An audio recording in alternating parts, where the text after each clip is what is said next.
भजन प्रमाण तुका म्हणे येते भजन प्रमाण का म्हणे येते भजन प्रमाण काय थोरपण टाळावे ते काय थोरपण टाळावे काय थोरपण टाळावे तुका म्हणे येते भजन प्रमाण भजन प्रमाण तुका म्हणे येते भजन प्रमाण म्हणे येते भजन प्रमाण काय थोरपण टाळावे ते काय थोरपण टाळावे काय थोरपण टाळावे अंगीकार ज्यांचा केला नारायणे अंगीकार ज्यांचा केला नारायणे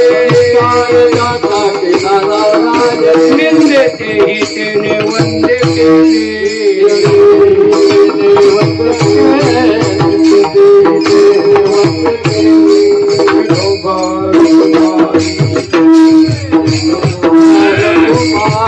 विठोबार कुमार ओ माझ कुमार विठोबार कुमार कुमार कुमार विठोबार कुमार ओ विठोबार कुमार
कोरगाव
साध्या जय जय सुसंवेद्यात्मरूपा देवा तुझे गणेशो सकलार्थमती प्रकाशो मने निवृत्ती दासो अवधारी जोजी आत्ता भिनो वाग्विलासिनी जे चातुर्यार्थ कला कामिनी ती शारदा विश्वमोहिनी नमिली म्या मज हृदय सद्गुरु जिने तारिल हा संसार पुरु मनोनी विशेष अति आदरू विवेकावरी आता हृदय हे आपुले चौफाळून या भले वरी वैसवो पाऊले श्री गुरुंचे विठाळा विठाळा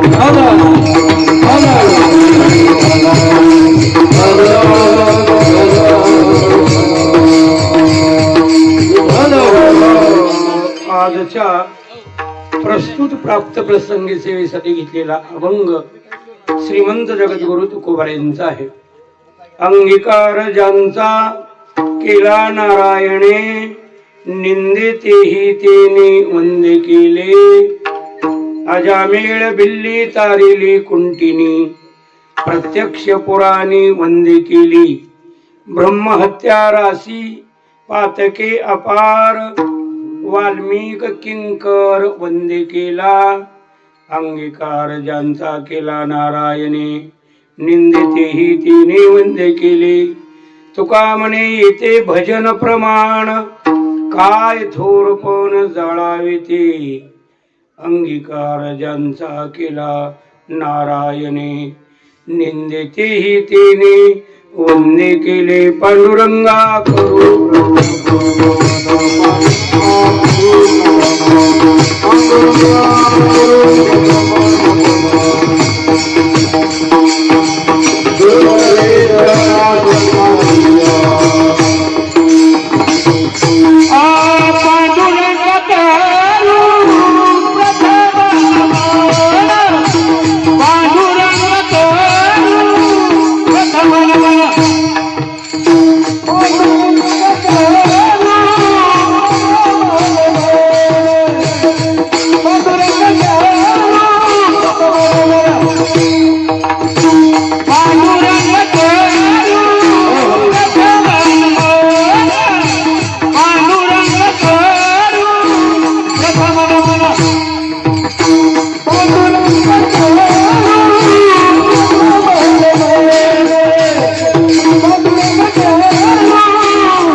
तटे भीमरथ वरम पुंडरीकाय दातु मुनिद्रे समागत तिष्ठन्त मानंद कंदम परब्रह्मलिंगम भजे पांडुरंगम नमो ब्रह्मण्य देवाय गो ब्राह्मण हिताय च जगत हिताय कृष्णाय गोविंदाय नमो नमः लोकाभिराम मरण रंगधीरम राजीव नेत्रम रघुवंशनाथम कारुण्य रूपम करुणाकरंतम श्रीरामचंद्रम शरणं प्रपद्ये मनोजवं मारुततुल्यवेगं जितेन्द्रियं बुद्धिमतां वरिष्ठं वातात्मजं वानरयुतमुख्यं श्रीरामदूतं शरणं प्रपद्ये सौराष्ट्रे सोमनाथ श्रीशैली मल्लिकार्जुन उज्जनिया महाकाल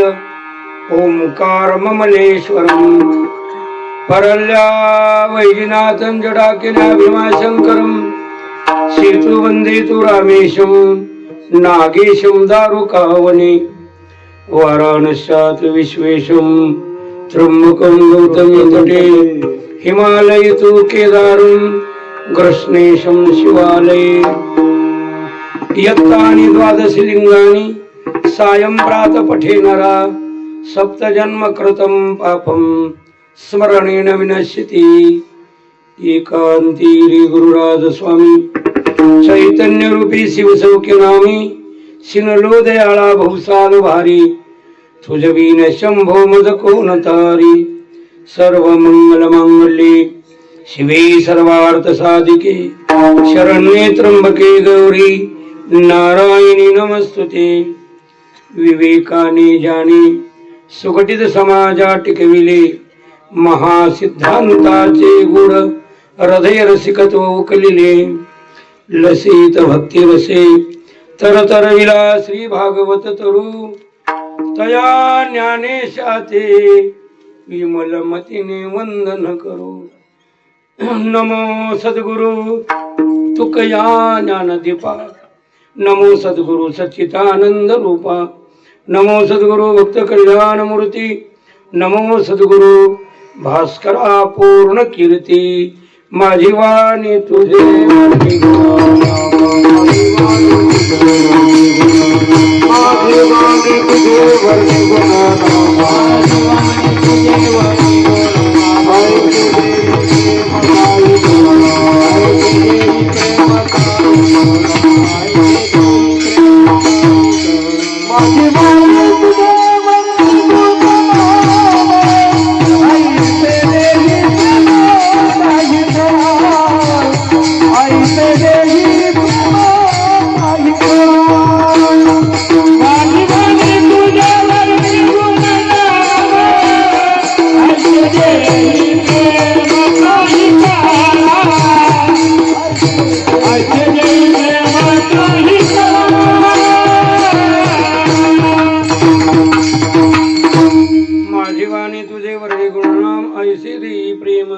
काही कळा मस्तक हे पायावरी या वारकरी संतांच्या रुक्मिणी पांडुरंग परमात्मा उमा महेश्वर राम भक्त हनुमानजी गोरोबा काका ज्ञानेश्वर महाराज तुकाराम महाराज टाळकरी वृंद गायनाचार्य मृदंगाचार्य संत श्रोते माता भगिनी विनेकरी सर्वाला वंदन करून आज आपण नित्य आणि नैमितिक सेवेपैकी एक नैमितिक चिंतन सेवा प्रभूचरणी समर्पित करत आहोत। आणि ते निमित्त म्हणजे आपले सर्वांच्या परिचयाचे राम लक्ष्मण साळुंके यांनी 500 कीर्तन ऐकल्यानंतर श्रवण भक्ती करून नंतर माळ घालायचे ठरवलं होतं। आता 500च्याही पुढे जवळ 600च्या जवळजवळ त्यांची श्रवणाची संख्या गेलेली आहे।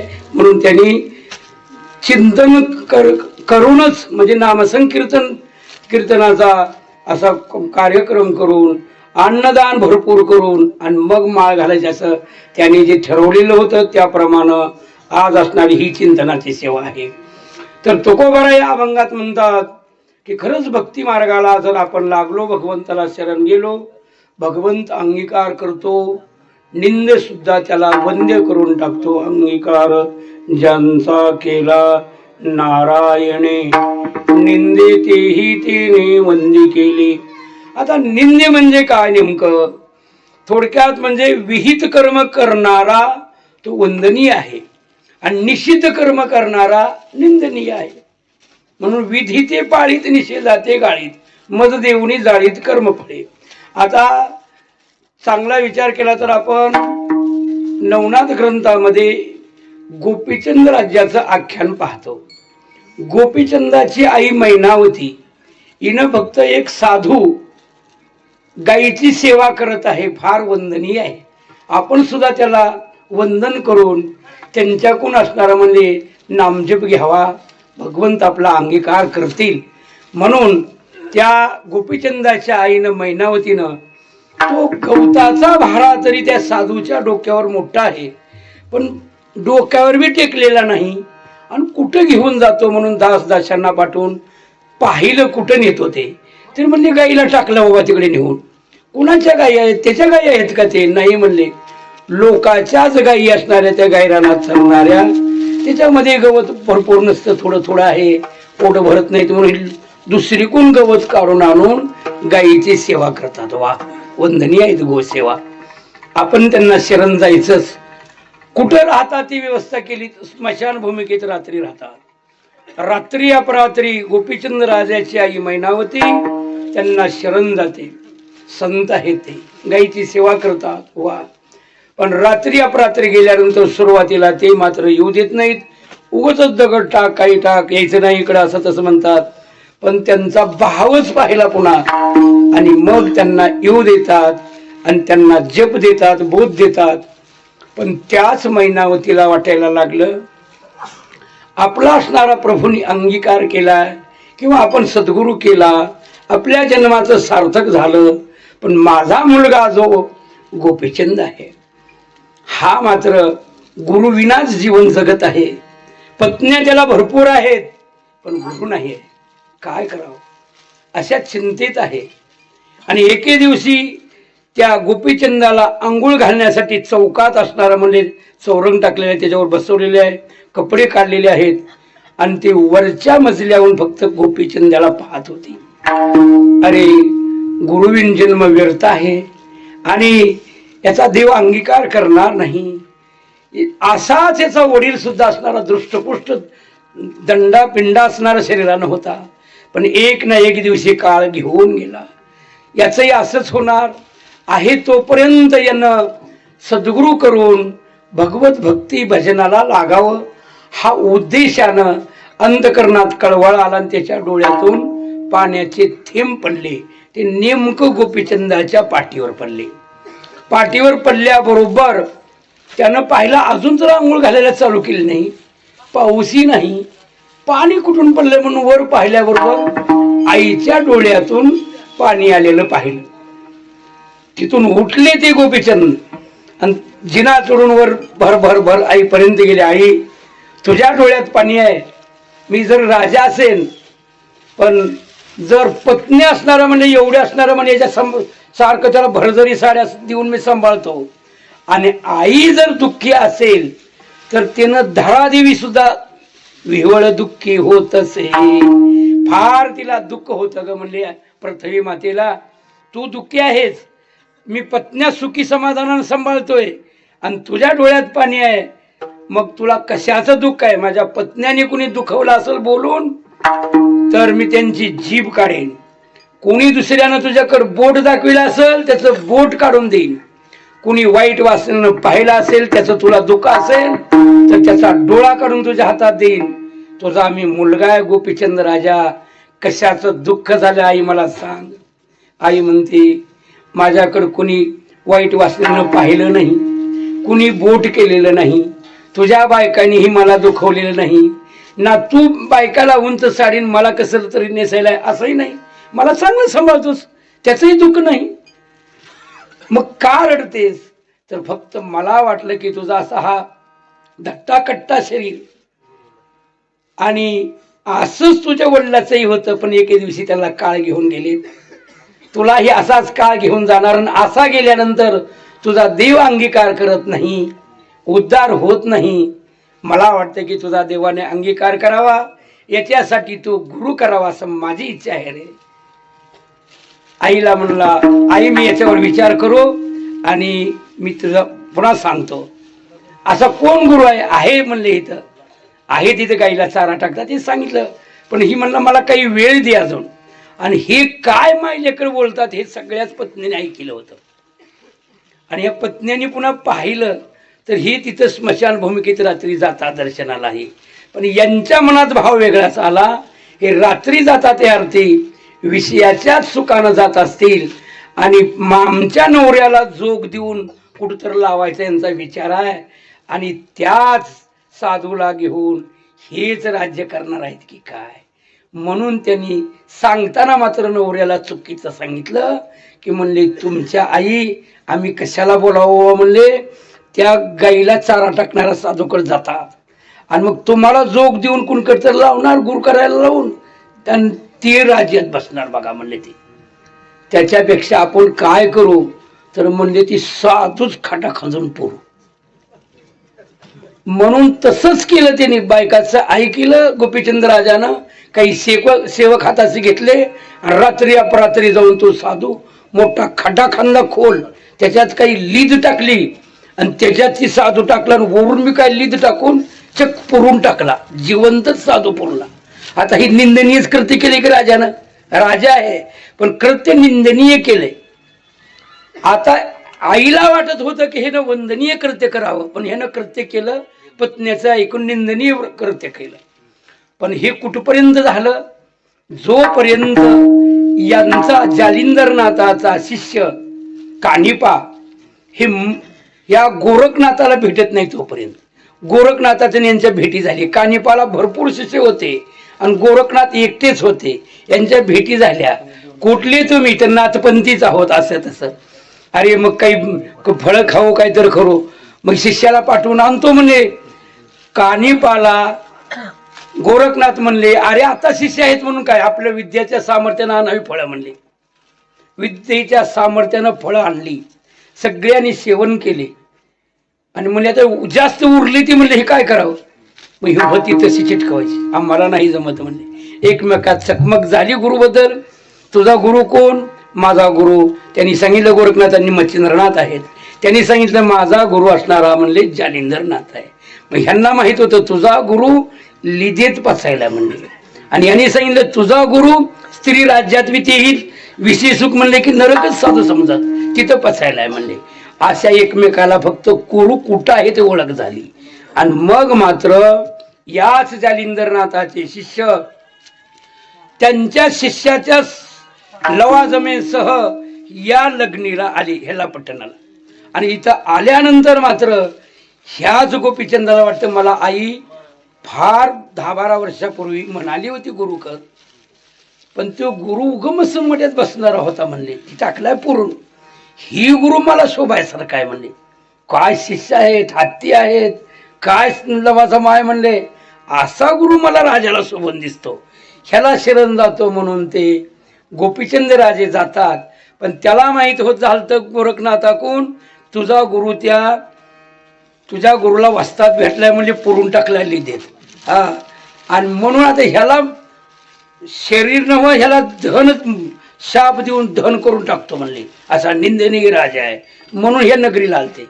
पण त्याला कळालंय की ही गुरु चांगला, याला शरण जायचं. म्हणून ते शरण आल्यानंतर म्हणले अरे तू राजा आहेस का हो, अरे आम्ही तर तुला जाळून टाकणार होतो म्हणले, तू तर शरण आलास काय करायचं म्हणले. का जाळून टाकणार तुम्ही म्हणले महाराज, अरे तू ज्याला गुरु करायला निघायलाच त्या गुरुच्या गुरुला तू पुरलंच म्हणले, तो ती तुमचे गुरु आहेत का, हो म्हणले. चूक झाली माझ्याकडून, निंदे काम झालं म्हणले, चूक झाली म्हणले. आणि हे त्यांना माहित होतं. हे हा म्हणता मैनावतीला ही बातमी कळाली. मैनावती धावत येते आणि शरणांगताचे तुम्ही माझे गुरुबंधू आहात, मीही त्यांचाच अनुग्रहित आहे. आणि मग मैनावतीला म्हणतात अगे तुझे गुरु पुरलेले तुला माहित नाहीत. मला माहित नाही म्हणजे आज उघडपट झालं म्हणले. हे मला माहित नव्हतं, मी कुठं गेलेत की म्हणून बसले म्हणले, मला माहीतच नाही. आता ही तुमचा भाचाचा, मी तुमची गुरु बहीण आहे, तर याला काही निंदनीय कृत्य केलं असेल याचा अंगीकार देवाने करावा, असं तुम्हीच करा म्हणले, मी पण शरणागत आहे. आणि मग त्यांनी महाराज त्याच लिदेवर उभा राहून फक्त एक पुतळा ठेवायचा आणि यालाच कुदळ घालायला लावायची. कुदळ घातल्याबरोबर बाजूला निघायला हवं आणि आदेश म्हणून खालून शब्द आला की आदेशाला आदेश द्यावा. जळून भस्म होतील म्हटल्यानंतर ते पुतळा जळून भस्म व्हायचा. असे बरेच पुतळे जळाल्यानंतर पुन्हा मात्र जालिंदरनाथ म्हणतात यांना कोणीतरी नाथपंथी जती हा भेटलेला आहे म्हणून हा एवढ्या वेळेस मी जळून भस्म होतील म्हणलं तरी राहिलाय म्हणजे उकरा म्हणजे. आता मग उकरल्यानंतर त्या लिदेतून त्या जालिंदरनाथाला त्या साधूला काढतात आणि म्हणली सगळी हकीकत सांगतात. हे असं असं केले म्हणले, त्यांची आई शरणांगत आली, यांचा अंगीकारच करावा म्हणतात. आणि मग ठीक आहे हो म्हणले, तू निंदनीय कृत्य केलंच पण आता शरण आलाच, ठीक आहे. मग त्यालाही असणारे म्हणले बोध देऊन अनुग्रह देऊन माळ घालून याला संप्रदायात घेतात आणि मग मात्र त्यांचाही अंगीकार भगवंत करतात. आता तो सुद्धा वंदनीय झाला. नवे नवे जोग देऊन त्यांना भिक्षीला पाठवलं. महाराज चंपावतीच्या त्यांच्या बहिणीच्या नगरात आल्यानंतर त्याला कोट्यात बसवून जेवायला देतात. गावात कुठं तर भीक मागेल तुझा भाऊ, बघ काय दिवा लावलाय म्हणले, राज्यावर सगळे पाणी ओतून हिंडायला म्हणले, जोग घेऊन म्हणले. मग कोट्यात बसून जीव घातल्यानंतर बहिणीला दुःख वाटते आणि त्या स्वयंपाकातलाच सुरा असणारा म्हणले, काही फळं कापायचं असेल ती सुरा छातीत खुपसून मरून जाते. तुझ्यामुळंच असणारी तुझी बहीण मिली असं काही काही कावू लागले. पण दहन केल्या करताना तो म्हणतो, मलाही त्या चित्तेवर बसवून दहन करा. नाही नाही म्हणले, तसं नाही आम्ही करणार, पण तुझ्यामुळं तुझी बहीण मिली. अहो मी माझ्या गुरुपर्यंत नेऊन तिला जिवंत करून देतो, मग मला जाऊ तर द्यायला दहन करू नका. नाही म्हणले, दहन करणार, कमीत कमी तिचा एक हात तर द्या माझ्याकडं. मग हात घेऊन जातो, पुन्हा जालिंदरनाथाकडे येतो. अशी माझ्यामुळे माझी चंपावती बहीण मिली हो म्हणले. भगवंत आणि महाराज खरंच त्या साधू कोण ती एक हातावरच परत येऊन संजीवनीचा प्रयोग करतात आणि चंपावती त्या राजाला जिवंत करून देतात. आणि मग राजाला कळालं की आपल्या काय मोठेपणाचा उपयोग आहे. अरे यांनी गतप्राण झालेली चंपावती जिवंत करून दिली आणि तिला अनुग्रह देऊन तिलाही भोजनाला घेऊन प्रसाद देऊन तिला सुद्धा या संप्रदायी करून टाकलं.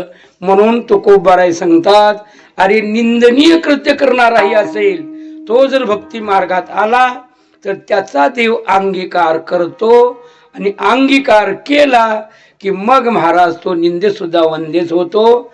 अंगीकार ज्याचा केला नारायणे अभंगाच्या पहिल्या चरणात. अंगीकार ज्याचा केला नारायण,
नारायणे निंदे तेही तेने वंदे केली.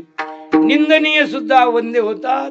प्रभूंनी अंगीकार केल्यानंतर तुकोबाराय सांगतात, गोपाल कृष्ण भगवंताचा अवतार झाल्यानंतर अनेक राक्षसांचा वध करत करत करत ज्या वेळेस या नरकासुरांच्या कारागृहात 16,100 कुमारिका बंदिस्त केलेल्या आहेत, असा हा निंदनीय असणारा जो आहे आणि ह्या असुरांचा निपांत करायचा आहे, म्हणून त्याही असुरांचा भगवंताने निपांत करून टाकला.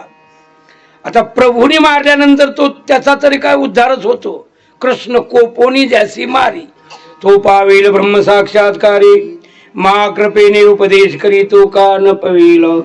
आणि महाराज त्याला तर उद्धार झालाच भगवंतांनी मारला म्हणून, परंतु 16,100 कुमारिका बाजूला काढल्या कारागृहातून, परंतु त्यांना मोकळं केलं. पण घरला जाऊ वाटत नव्हतं. प्रभू आम्ही निंदनीय झालो, आम्हाला घरी असणारं म्हणले कोणीच आमचा अंगीकार करत नाहीत, म्हणजे येऊ देत नाही. थोडक्यात आई बाबा येऊ देणार नाहीत आम्हाला, आम्ही कुणाला ऐकावं म्हणणार, कुणाला देव म्हणणार. आणि स्वतःहून जर कोण पती करायचं म्हटलं तरी आम्ही या कारागृहात याच्या होतो, या भौमासुरापाशी या नरकासुरापाशी होतो, म्हणून आम्ही स्वतःहून पती करायलो तर पती सुद्धा आमचा अंगीकार करणार नाही. रे प्रभू आम्ही तुला शरण आलो, तूच आमचा अंगीकार कर. भगवंतानी 16,100 कुमारिकाचा त्यांच्या इच्छेवर अंगीकार करून टाकला. सर्वांना अर्धांगिनी म्हणून स्वीकार केला, सर्वाबरोबर विवाह केला. आता रुक्मिणी जेवढ्या पूजनीय आहेत तेवढ्या आपण सुद्धा आपल्या त्या आईच म्हणून तिला वंदनच करतो. हा कारागृहात आहे त्या भौमासुराच्या, त्याच्या ओळ होत्या, परंतु आता प्रभूनी जगाच्या मालकांनी त्यांचा अंगीकार केलाय, त्याला वंदनीयच आहेत. त्या जेवढी लक्ष्मणा, सत्यभामा, जामवंती, रुक्मिणी जेवढ्या वंदनीय तेवढ्या त्या सुद्धा आपणाला वंदनीयच आहेत. प्रभूने अंगीकार केलाय ना, कृष्णाने अंगीकार केलाय ना. हा मायबाप अंगीकार करत नव्हते, भाऊ अंगीकार करत नव्हते, कोणी पती करायला म्हणलं तर कोणी स्वीकार करत नाहीत, पण प्रभूने अंगीकार केला. आता सगळे त्यांना वंदन करत आहेत, त्या आपल्या आई आहेत. अंगीकार ज्यांचा केला नारायणे निंदे तेही तेने वंदे केली. निंदे सुद्धा वंदनीय करून टाकले. व आजामेळ हा ब्राह्मण कुळात जन्म घेतला, पण परंतु त्याला काही संगतीमुळं, विषयीच्या संगतीमुळं असा तो निंद्य कर्म करायला लागला, निषिद्ध कर्म करायला लागला. महाराज तो समिधा आणण्यासाठी गेल्यानंतर असा संबंध आला आणि वाईटच कर्म करायला लागला. तो ब्रह्मकर्म सुटून गेलं आणि वाईट कर्म करायला लागला, निंदनीय झाला आजामेळ.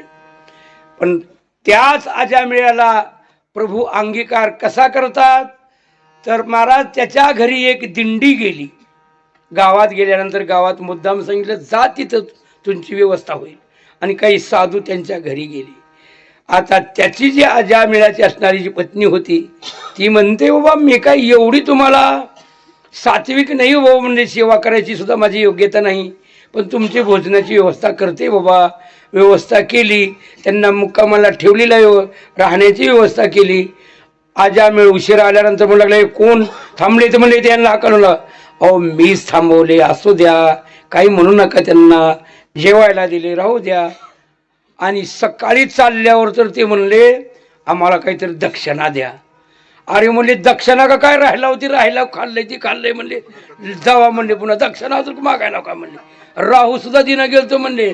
आणि मग मात्र ते म्हणले दक्षिणा आम्ही पैशाच्या रूपात दक्षिणा मागणार नाहीत. मग काय मागणार आहोत, तुमची पत्नी आता गरोदर आहे, होय, तिला मुलगा होईल, त्याचं नाव फक्त नारायण ठेवा, एवढीच दक्षिणा आम्हाला म्हणले, बस झालं काय, आठवता म्हणजे जावा एवढंच करा म्हणले बस. आणि त्या मुलाचं नाव नारायण ठेवण्यात आलं. मग त्याच आजामेळ्याला मुखात नारायणाचं स्मरण होऊ लागलं. नारायण पाणी आण, नारायण इकडे जा, नारायण तिकडे जा, थोडं स्मरण होऊ लागलं.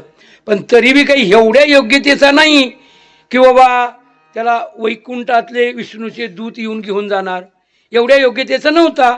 म्हणून त्या अजामिळेला यमाचे यमदूत अंधकाळाच्या वेळेस न्यायला आले. तो निंदनीय कर्म करत आहे, निषिद्ध कर्म करत आहे, त्या वैकुंठाच्या योग्यतेचा नाही. म्हणून सूर्यपुत्र यमराज यांनी त्यांचे दूत पाठवले, जा त्या अजामिळाला घेऊन या. आले यमदूत आणि त्याला फास टाकू लागल्यानंतर ते यमदूताला त्याने पाहिलं आणि भीतीच वाटली त्याला. आणि भीतीपोटी मुलाला आवाज दिला, नारायणा नारायणा, घाबरून आवाज दिला. मात्र त्यांचा आवाज नारायण नावाचा आल्याबरोबर लागलीच विष्णूची दूत तिथं हजर झाली. आमच्या देवाचं स्मरण केल्याने यमदूत कुठे याला मारून फासा टाकून न्यालती म्हणले. विष्णुदूताने येऊन त्यांच्याबरोबर कलह करून त्यांना चोप दिला आणि हाकलून लावू लागले. अहो म्हणले, आमचं गिराईक ना आम्हालाच कसं मारायला म्हणले, ही गिराईक आमचं होतं म्हणले ना आम्हालाच मारायला म्हणले तुम्ही, आम्ही नेला आलो म्हणले. हिनं काय केलंय म्हणले, ब्रह्मकर्म सोडून देऊन वाईट वागलाय सगळे म्हणले, हे पापाची रास आहे म्हणले. नाही नाही पण म्हणले ते आता काय म्हणला, ते आत्याच्या पोराला हाक मारायला होतं भ्या वाटायला म्हणून. मग पोराचं नाव आधीचं आहे का आमच्या देवाचं आधीचं आहे? तुमच्या देवाचं आधीचं आहे की म्हणले. मग आमच्या देवाचंच नाव घेतलं म्हणले, पोराचं आता ठेवलंय नाव म्हणले ती, पण ती आमच्या देवाचं नाव घेतलंय, तुम्हाला हात लावू देत नाव म्हणले, आम्ही त्याला वैकुंठाला नेणार. अजामिळ पापरासी नामे नेला नामे नेला वैकुंठासी नामे नेला अजामिळ पापरासी नामे नेला वैकुंठासी नामे नेला वैकुंठासी.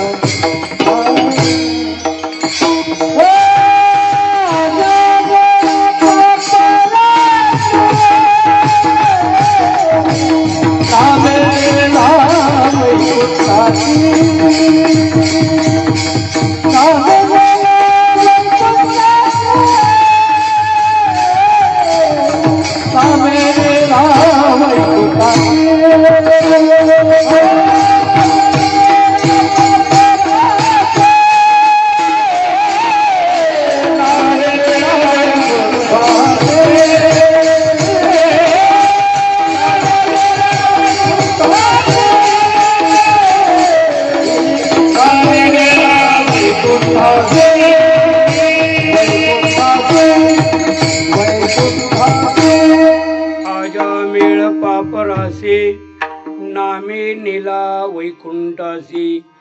नारायण नाम घेतलं त्या मुलाचं आणि त्या नामामुळे त्याला वैकुंठात नेला आलं. फक्त पुत्राचं नाव होतं ते अजामिळ पापी वदे पुत्र कामे, तया मुक्ती नारायणाचे निनामे. त्या नारायणाच्या नामामुळं मुक्तीच भेटली. पाप राशी होता पण त्याला त्या नामामुळं वैकुंठाला जायला आलं. एवढंच काय महाराज सांगतात, तर भिल्ली नावाची असणारी भिल्लाची मुलगी होती, अजामिळ भिल्ली. आता भिल्ली म्हणजे भिल्लाच्या मुलीला देव कसा अंगीकार करतो. भिल्लाचे तर का करतात, किती मांसाहार काही करतात. आणि त्या मुलीच्या वेळेस लग्नात बरेच पशु असणारे म्हणले कापून मेजवानी द्यायची म्हणून तिच्या बापनाच्या दावणीच्या दावणीच आणून बांधली पशु. मुलीनं विचारलं, बाबा एवढे पशु कशाला आणले तो? तुझ्या लग्नात यांना कापून लोकाला मेजवानी द्यायची. ते ऐकून होती की हे निषिद्ध आहे, भगवंत अंगीकार करणार नाही मांसाहार मदिरा प्राशन करून. आणि याच जन्मामध्ये आपणाला तर देव प्राप्त करता येत असतो. म्हणून भिल्ली असा सारासार विचार करून महाराज निघून जाते. आणि कुण्या तर साधू कोण ऋषीमुनी कोण आपण त्या रामनामाचा जप घेऊ. आणि मग कारण कुणाच्या तर मुखातून घेतल्यानंतर ती सिद्ध झालेला असतो, म्हणून कुणाच्या तर मुखातून घ्यावं. आणि म्हणून ते शोधत शोधत गेले. मातंग ऋषीच्या आश्रमात भिल्ली गेली. भिल्लीनं त्यांना पाया पडून विचारलं, माझा राम अंगीकार करतील, देव भेटेल का, हो मला उद्धार होईल का? हो होतो म्हणले. मांसाहार करू नये, निषिद्ध कर्म करू नये, चिंतन करत जा, रामनामाचं चिंतन कर, तुला देव येऊन भेट देईल म्हणले. आणि तसंच झालं. कधी ती नुकतीच लग्नाला आलेली मुलगी वार्धक्याच्या वेळेस राम प्रभू महाराज स्वतः ऊन तिथे येतात, तिला भेट देतात, तिची ती बोरं सुद्धा मोठ्या आवडीनं खातात. ऐका महिमा आवडीची बोर खाय बोर खाय बोर खाय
थोर प्रेमाचा भुकेला हाची दुष्काळ तयाला.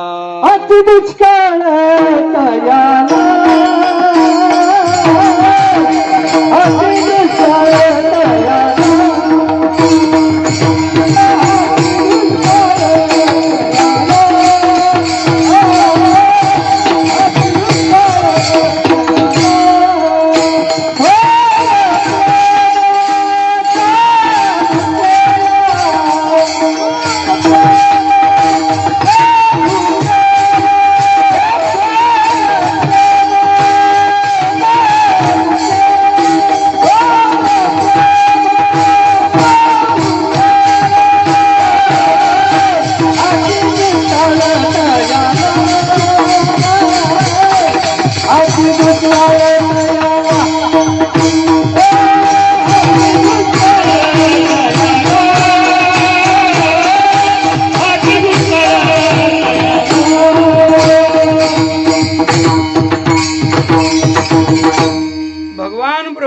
प्रेमाचा भुकेलेला आहे.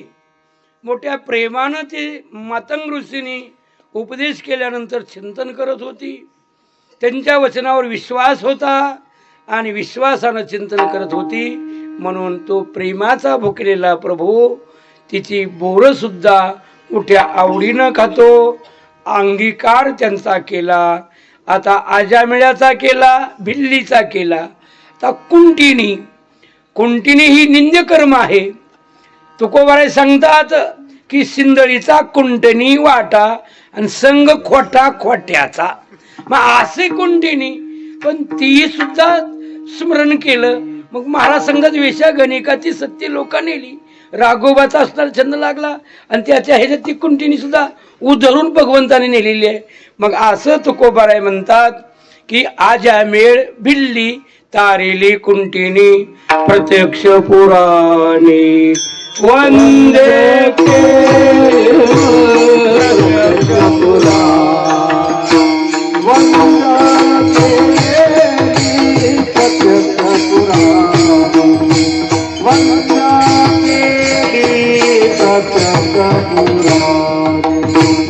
आजा मेळ भिल्ली तारेली कुंटिनी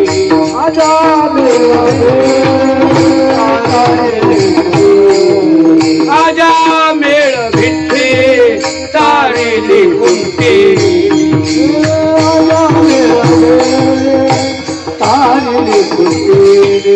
प्रत्यक्ष पुराणी वंदे केले प्रत्यक्ष पुराणे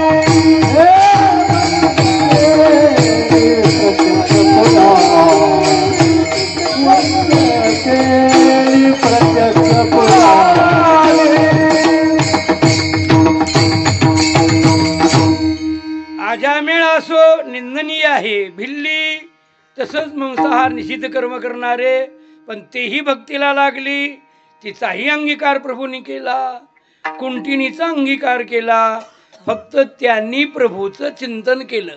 एकदा का असेना परंतु मोठ्या प्रेमानं चिंतन त्यांच्या मुखाला आलं, अजामिळासारख्याला सुद्धा. आणि महाराज त्यांचा अंगीकार प्रभूंनी केला. अजामिळ भिल्ली तारिली कुंटिनी प्रत्यक्ष पुराणी वंदे केली. अंगीकार ज्यांचा केला नारायणे निंदे तेही तेने वंदे केली. विठोबा रखुमाई विठोबा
ज्यांचा केला नारायणे निंदे तेही त्याने वंदे केले. आजामेळ भिल्ली तारिली कुंटिनी प्रत्यक्ष पुराणी वंदे केली. ब्रह्महत्या राशी पातके अपार वाल्मिक किंकर वंदे केला. ब्रह्महत्या करणं हे निंदनीय कर्म आहे, पण तो वंद्य कसा झाला? ब्रह्महत्या अपार झालेल्या आहेत. एक एक जर मारला तर एक लहान कडा टाकला तर असे 7 रांजणं भरलेले आहेत, म्हणून त्याचं गणितच नाही, म्हणून अपार. ब्रह्महत्या राशी पातके अपार. पण त्याच वाल्मिकाला देवर्षी नारदाची भेट झाली आणि रामनामाच्या चिंतनाचा उपदेश भेटला. हे पाप वाटून घ्यायला आपल्या घरचे कोणीच तयार नाहीत, आणि मग मात्र रामनामाचा उपदेश घेऊन चिंतनात लागले वाल्मिक महाराज. भगवंतांनी त्यांचा अंगीकार केला. त्यांच्याकडूनच असणारे म्हणले रामायण लिहून घेतलं आणि मग त्यांची केली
गहन केले रामायण रामाधी.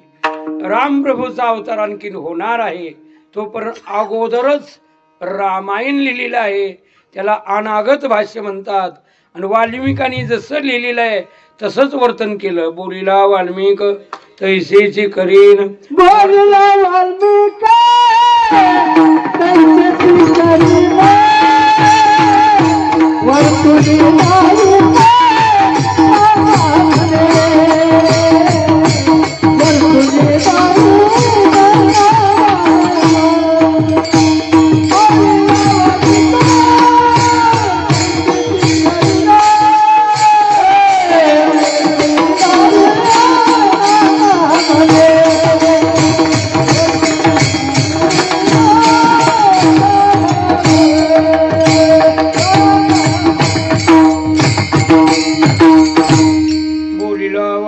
तैसेची करीन परतून जावीन नामा म्हणे.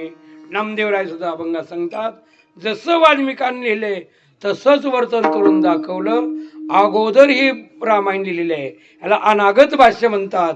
एवढी कीर्ती त्यांची वाढवली, एवढी निंदनीय होते, पण एवढी ख्याती का वाढली? त्यांनी चिंतन केलेलं आहे, भजन केलेलं आहे. तसंच तुकोबारायांनी या ठिकाणी त्यांचा अनुभव घेतला, म्हणून हे अनुभव आलेलेच लिहून ठेवलेले आहेत, त्यांचे अभंग आहेत. तुकोबारायांना तर एकदा एवढं अभंगाचा गाथा लिहिला आणि रामेश्वर शास्त्रींनी सांगितलं की म्हणले हे तुम्ही चुकीचं केलं आहे, हे वेद वचन तुम्हाला अधिकार नाही लिहिण्याचा. मग काय करू आता, लिहिलेली आहे त्याला, तुझ्या हातानं दगडं बांधून पाण्यात टाकून दे. तुकोबारायांनी आपल्या हातानं त्याच्यावर दगडं बांधली आणि रामेश्वर शास्त्री सांगतात त्यांचं वचन शिरसावंद्य मानून महाराजांनी पाण्यात टाकली. खरं जरी दगडाचं हित वजा, जरी दगडाचं हित वजा,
टाकल्या खरा, परंतु तुकोबारायांना खेद वाटू लागला.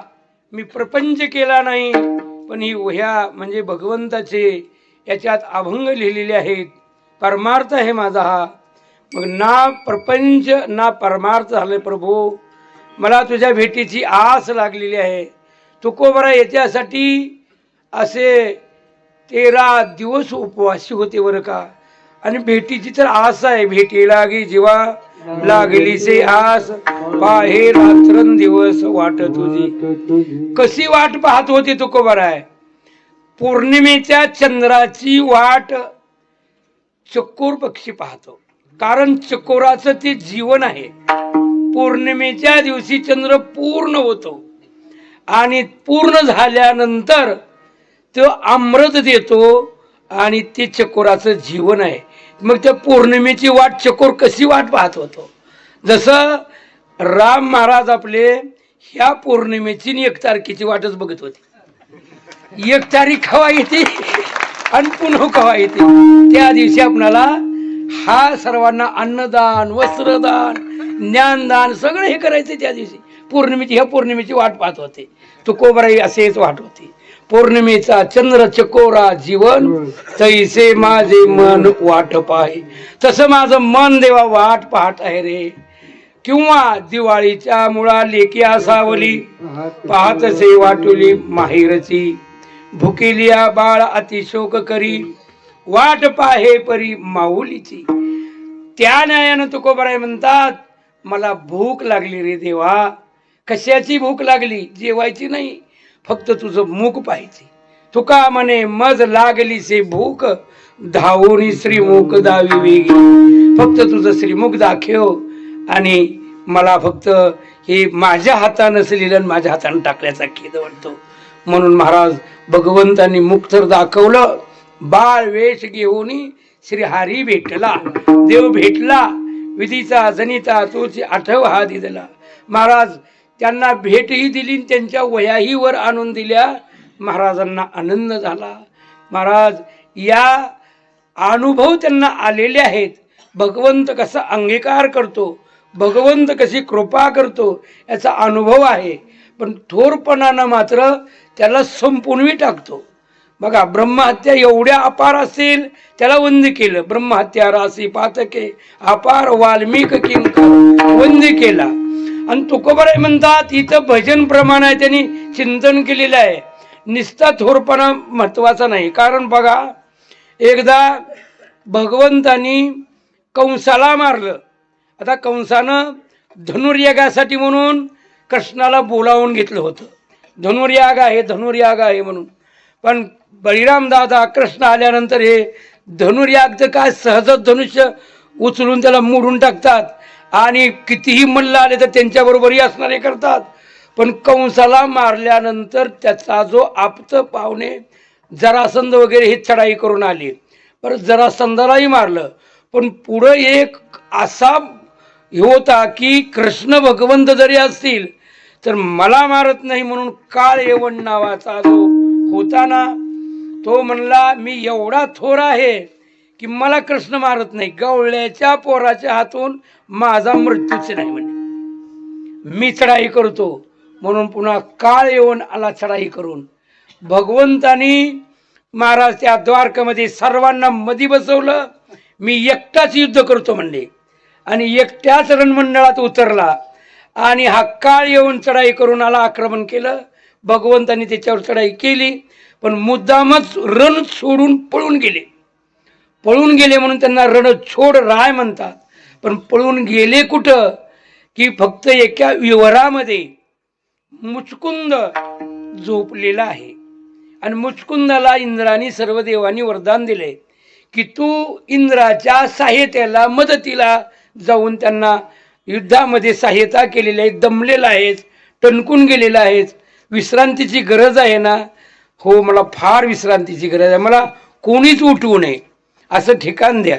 आणि ते विवर दिलेलं होतं. त्या विवरामध्ये जाऊन झोपला होता. आणि मला जर कोणी उठवलं मी असं बघितलं तर ते जळूनच जावा. ठीक आहे म्हणे तसं वरदान आहे. तो मुचकुंद झोपलेल्या विवरात भगवंत गेलेत. भगवंताच्या हातून मृत्यू नाही पण भगवंताला त्याचं वर्म माहीत नाही. तू कशानं मरतोस, तुला कसं मारावं हे यांना कळत आहे. हे त्याला माहीत नव्हतं. फक्त विवरात पळून गेलाय, कुठं जातंय त्याच्या हातून तर माझा मृत्यूच नाही. मी एक फार थोर असं एक घमेंड चाललेली होती. भगवंत आहेत सगळ्याला मारायला लागलेत पण मला ते मारत नाही त्याची घमंड होती, मोठा थोरपणा होता. परंतु त्या भगवंतानी आपलं उत्तरीय वस्त्र मुचकुंदावर फक्त झाकलं आणि एका झाडाच्या आड लपून बसले.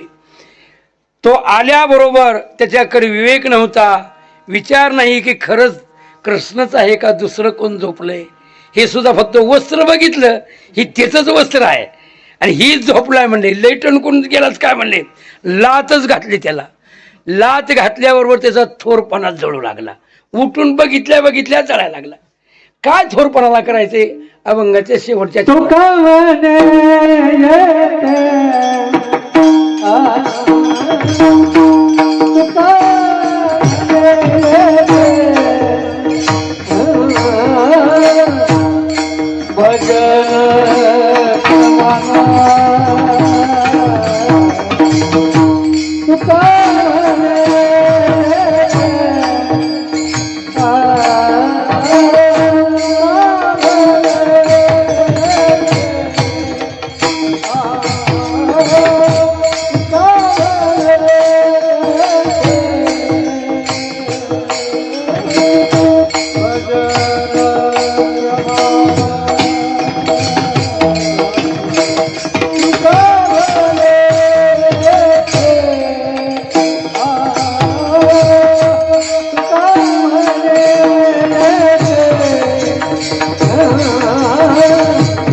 Thank you.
भजन प्रमाण काय थोरपण जाळावे ते. प्रभूला शरणांगतीन भजन करावं, चिंतन करावं. मोठेपणाला काय जाळायचे काय तुकोबारे म्हणतात.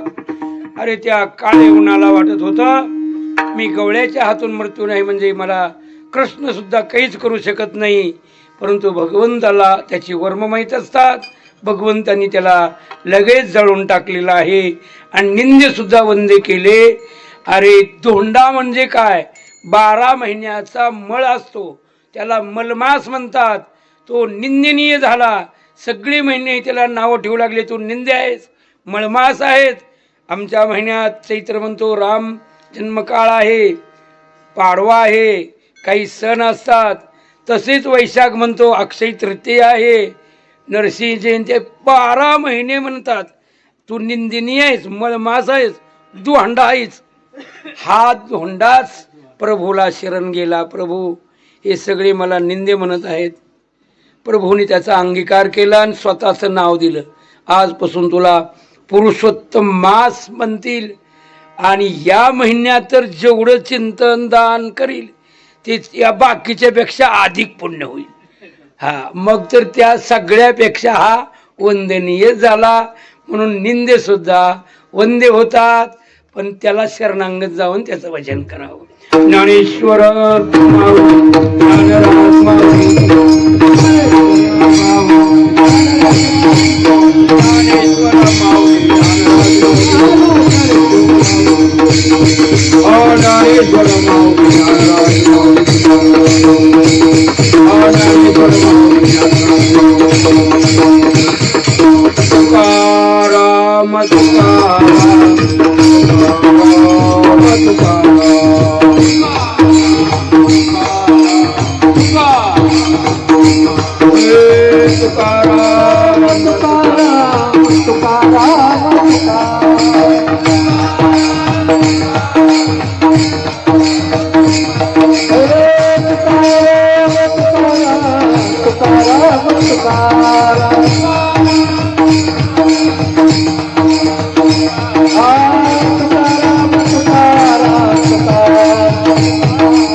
तुका म्हणे येथे भजन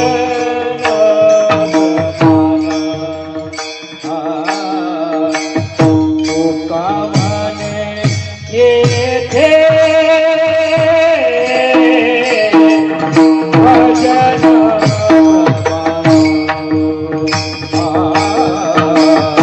तुका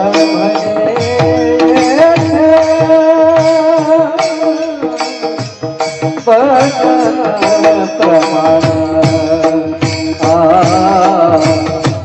तुका म्हणे येथे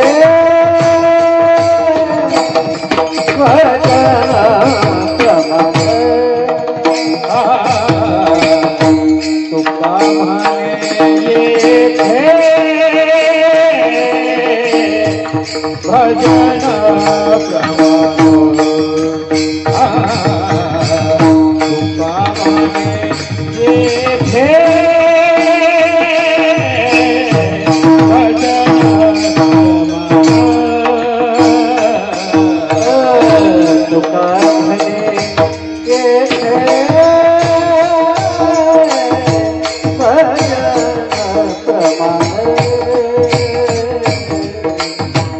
तुका म्हणे येथे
भजन प्रमाण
तेने वंद केली वंद केली वंद केली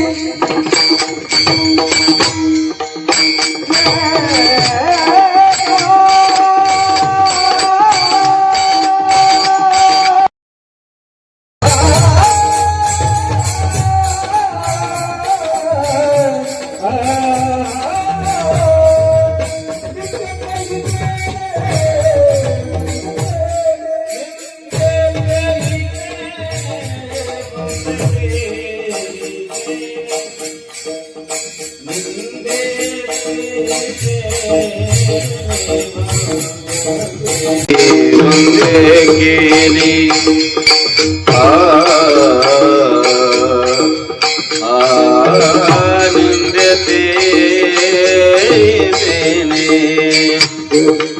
निंदते निंदे तेही मध्ये केली निंदते तेने मध्ये केली निंदते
शिंदेवाडी, कानेगाव, भातागडी, अनसुर्डा, आंबेवाडी, गौडगाव आणि ज्ञात अज्ञात राहिलेली सर्वच गावचे हरिभक्तीपरायण भजनी मंडळ, तसेच मृदंगाचार्य आमचे प्रमोद महाराज, मृदंगाचार्य आमचे दळवे महाराज, मृदंगाचार्य आमचे खापरे महाराज, याही सर्वांनी हरिभक्तीपरायण राम साळुंके यांच्या शब्दाला चांगली किंमत दिली आणि आलात त्याबद्दल साळुंके परिवार आणि समस्त ग्रामस्थांच्या वतीने सर्वांचं हार्दिक हार्दिक अभिनंदन. शांती ब्रह्मनाथ महाराज सांगतात, आवडे देवाशी तो ऐका प्रकार नामाचा उच्चार रात्रंदिन, तुळशी माळ गळा गोपी चंदन टिळा, हृदयी कळवळा वैष्णवांचा. भगवान परमात्म्याला अत्यंत प्रिय असणारी, प्राणप्रिय असणारी तुळशी, आणि त्या तुळशीची किंमत काय असते हे आमच्या 500 कीर्तनाच्या संकल्पपूर्तीने राम साळुंके यांनी सर्वांना जाणवून दिली.